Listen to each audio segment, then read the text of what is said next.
particularly because it has the same solution, which is collective action and the need to cooperate. The issue here is slightly different. As you all know, the issue with transport always is that the environmental and social impacts of transport, including maritime transport, are often not captured within the transport cost, right? I mean, ships are on the open ocean, pollution is a problem. Port cities and their environs are often, bear the burden of increased throughput at ports without reaping the benefit. And the climate, of course, bears the impact of all growth in trade. So if you flip to the next page, I would like to propose something. It's not really my proposal. It's in the works. But cold ironing, as you might know, is a mechanism that allows vessels to utilize power that's available at berth, meaning they don't have to burn bunker fuel to run their generators when they're in the harbor. They can hook to what is essentially a large power socket at the berth side, and it is a substantial savings in emissions associated with power generation. This is a scale economy intervention, though. It works if the right equipment is installed on all vessels and at all berths. And this is a difficult incentive. The free market does not provide this incentive. So it's necessary for collective action, again. So I think that one of the things that's been discussed for quite a while, and I should mention, by the way, the Kenya Ports Authority has already installed equipment to enable this for its own vessels. But the real big fruit is the container ships and other trade ships that come into the harbor. To make that a viable investment and to achieve those economies of scale, the idea that's been kicked around is an international public-private partnership between port authorities in a number of different countries and private shippers to install the necessary equipment on both vessels and berths. And collectively, I think there's a great deal of emissions savings to be had, as well as cost savings as well. So again, this is nothing that I don't think that this audience doesn't know, but to glean further benefit and to reduce the impacts associated with further exploitation of maritime shipping puts more pressure on the need for collective action and interagency cooperation. That's all. Thank you. Thank you very much, my colleague. It was a very kind approach and very kind presentation. You have mentioned that the biggest cost is time. Yeah, that's correct. And I think this time management is vital for everything, especially for sustainable blue economy. So we have to consider the time in all our issues and in all our strategic planning. You have mentioned, my colleague, you have mentioned that cargo tracking. Could you please tell me what is the starting point of cargo tracking and what is the ending point? Don't quiz me too carefully on the technological details, but the shippers track their containers, of course, on the open ocean. The electronic cargo tracking, as it's governed by the revenue authorities in East Africa, starts at the first port of entry at Mombasa and continues as long as the container is within a country whose revenue authority uses that technology. So far, all of the countries on the Northern Corridor have adopted it, and I believe that they share that data, so that it is there's quite a bit more transparency about where cargo is on the Northern Corridor once it's entered the region. The technology is relatively simple. I think it requires a $35 transponder that's attached to a container. Okay, thanks a lot. Yeah, I mean also the tracking could start from the terminal itself till the customer destination.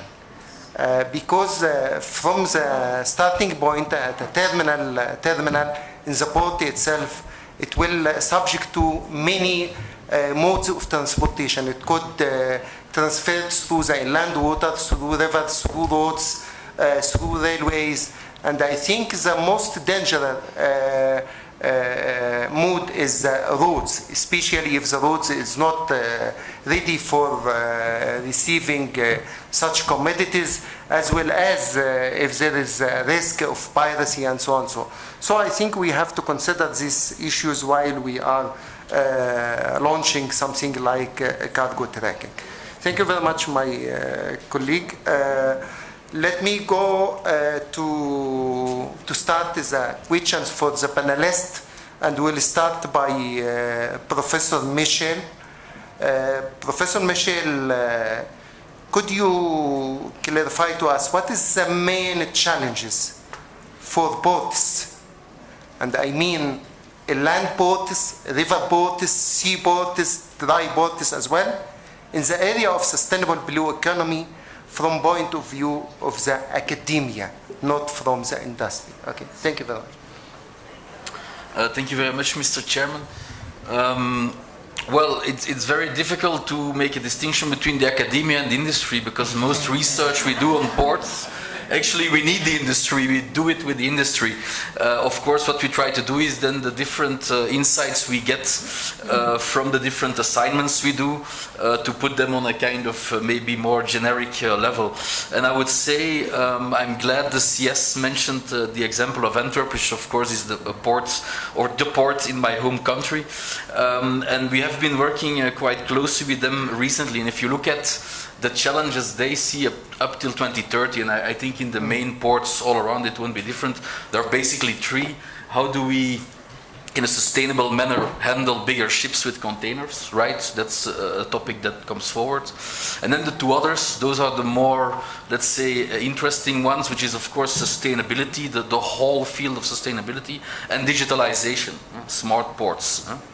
And there I think it's very important to realize that, first of all, sustainability, you look also at certain activities that could take place in the port which actually create value, which are environmentally friendly, and actually look towards the blue economy to realize it. Like, for example, offshore wind. There are some ports in Europe who really have made enormous business out of it. Like, for example, the circular economy. I was with an investor in Circular in Mombasa. 1.5 million tons in the port of Antwerp. I think this kind of initiative should also be possible, let's say, in ports. Of course, the difference is that you have to change your business model and your approach. It's different stakeholders, it's different investors, it's different decision makers for those kind of projects. And it's also a different way to, I would say, develop your infrastructure and valorize your infrastructure. If you look at offshore wind, typically there is a cycle of construction and then a cycle of decommissioning. But what happens in between, what happens afterwards? So you need a much more flexible way to use your assets in the ports, whereas now we have a very rigid way to use assets in the ports. So that requires some thinking. Digitalization. I think we had the IAMI conference 2 months ago, supported by KPA. We had a mini hackathon, which we organized with a few technology partners. And really also there, we believe that port authorities, I think they should lose a bit the word authority and become more of a developer, an entrepreneur. What you see is that in Rotterdam, in Antwerp, in LA, they even work together on those issues. They organize bigger hackathons. They participate in platforms which allow innovation together with science, together with industry. Last week, the IT manager of the Port of Antwerp became CIO of the Year in Belgium, which is a kind of very sought-after title. I think it tells something about where the port is going. And then, yeah, finally, I think the big challenge for me, if it is about infrastructure development, either in circular economy or let's say the more traditional sectors in ports, it's about support from local communities. I think if you look at ports who develop in a sustainable way, they do it together with the populations surrounding, with the cities surrounding. They also jointly monitor the indicators. Antwerp has started, for example, also to monitor the circular economy in the port and the value it provides. So technology allows you to feel the perception of the inhabitants, to show the sustainability to the community, and also design the adequate governance mechanisms around it. And I think that's a very important lesson. You know, if I took the plane last year in March, I have a picture of that. I will show it tomorrow in another session, from Masai Mara to Ukunda. And when you are in the plane and you see Mombasa, you see the layer of smoke. And I think the support for port industry, for activities in general surrounding transport, I think there should be a reflection on, indeed, the cold ironing is a solution, but it's only part of the solution.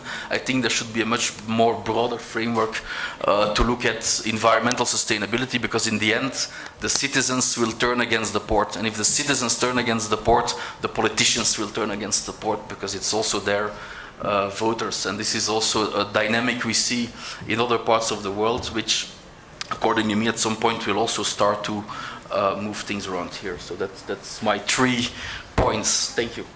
Okay. Thank you very much, Professor Michel. And also thank you for your interfering that the academia is working with the industry. Of course, it's okay, but sometimes the academia usually has its vision, which could not align with business imports. Yeah. So the money is talking, and sometimes the academia vision could attack the financial issues of the parties. So, of course, we are, as academia, facing some challenges in such issues. Yeah. But thank you very much for your comments. Secondly, we will move to Captain Nostvek. Captain Nostvek's as I have read, you are a captain, so I think you have played a very good role in sea activities. So I will ask a question relating to your career, especially relating to the seafarers. All statistics and the reported status that there is a shortage in seafarers nowadays and in the future as well. From your point of view, why this issue is there, and how can it be solved? And if there is any role of sustainable blue economy in such issue or not? So would you please? Thank you very much. Thank you, Chairman. The first solution is start deploying Kenyan seafarers.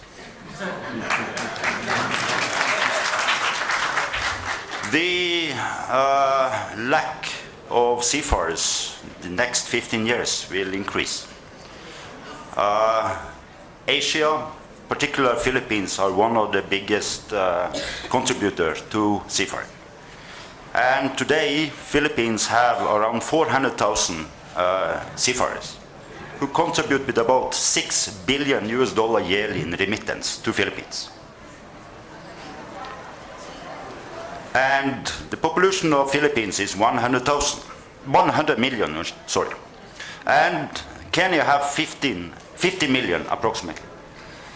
So it should be possible within 10 to 15 years to deploy around 200,000 Kenyan seafarers. That will not only contribute remittance to Kenya, but that will also give skilled people into the Kenya Maritime Authority, to the maritime universities and the pilotage for the harbor. So, being here in the Kenya several times, interviewing Kenyan seafarers, I believe in a very short time we will see Kenyan seafarers deployed on the international shipping. Yeah, thank you very much for your short answer and very straightforward answer as well.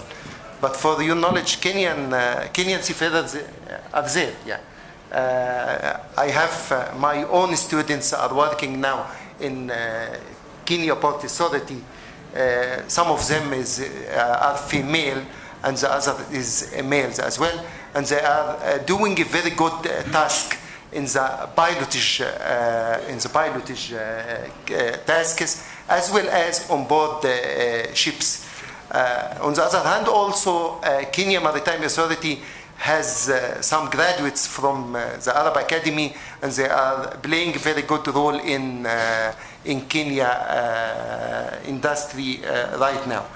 But I'm with your opinion, yeah. They have to increase the seafarers, because seafarers are playing a very important role in country economy as well. I'm ex-seafarer, by the way. Nowadays, the fresh graduates of seafarers could gain almost about $5,000 per month. So if he's going to spend half of such 5,000 in a month while he's abroad, okay, and he's going, of course, to transfer the rest, which is going to about 2,500 to his country. So it means attracting foreign currency to his country. So the seafarers is playing a very good role. And of course, it's a very essential issue for the blue economy, yeah, because it's investment in the manpower. So I think taking care and giving more attention to seafarers for all Africa, not Kenya in specific, yeah, it should be there. And we have a very good example from a very important country here in Western Africa, which is Nigeria. They are doing a very good task. It could be a success story.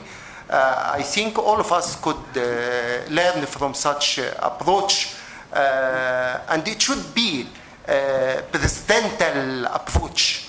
Yeah, I think we have here the permanent secretary of the CAPENT, as well as for transport, and Kenya Port Authority. I think we have to think about something like that for Kenya. It's kind of sustainable blue economy improvement. Thank you very much, my brother. Yeah. Okay, let's go to Mr. Han Dong Bang, Asia. Chief Executive Officer, Jo Wei Shipping Company, South Korea. So we have transferred from Africa to Asia. So we have to do something valuable. My brother, yeah, it is well known for all working in the maritime sector. The Maritime Safety Authority is the main regulator body in every country. And the presence of mechanism for ensuring compliance with safety, security by regulations aligned to international standards is prerequisite to harnessing of the blue economy. Could you clarify, please? Thank you very much. Yeah, okay. Thank you very much. My interest in the shipping is already the captain explained everything. So my interest in seafarers start from 2013. I heard some information. In Kenya, there are Maritime Engineering Department in JCAT, but there is no chance to have the onboard training.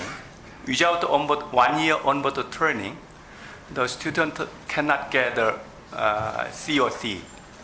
Therefore, I heard the news from the Kenya, and then I have an interest in seafarers matter. Actually, myself graduated Korea Maritime University in 1979. After that, almost 40 years, my job is the shipping industry. So more of that, in 1970s, Korea is developing country. How Korea can develop the industry So I want to share our experience with Kenya. It is my original goal.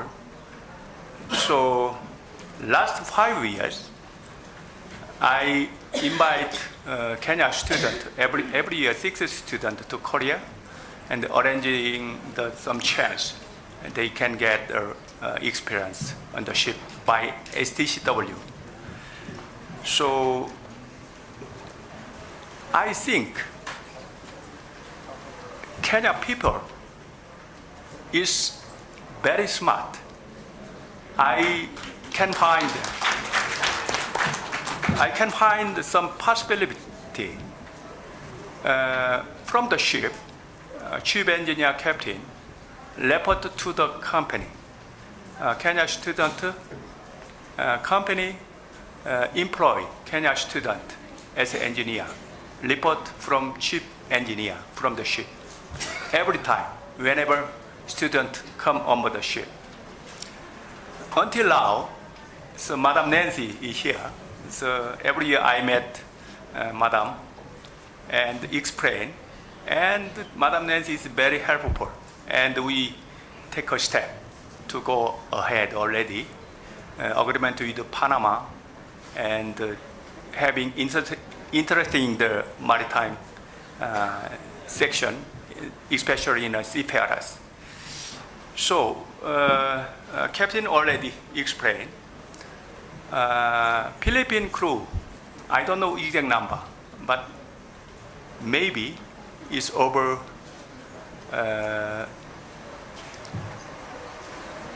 150,000 member of crew in the world. So in 1980s, Korea number of crew is about 100,000, but is now replaced by Philippine crew. Only remain in Korea, seafarers only less than 20,000. However, every year, number of ships increase in the world. So even though educated Philippine crew and Southeast Asia crew, the market is a lack of crew numbers. So many shipping company face the difficulty to employ the very good quality of crew. Therefore, I think the one is most important merit of the Kenya crew. They can speak English very well, just like a Philippine crew. But otherwise, Southeast Asia crew, just like Indonesia or Vietnam.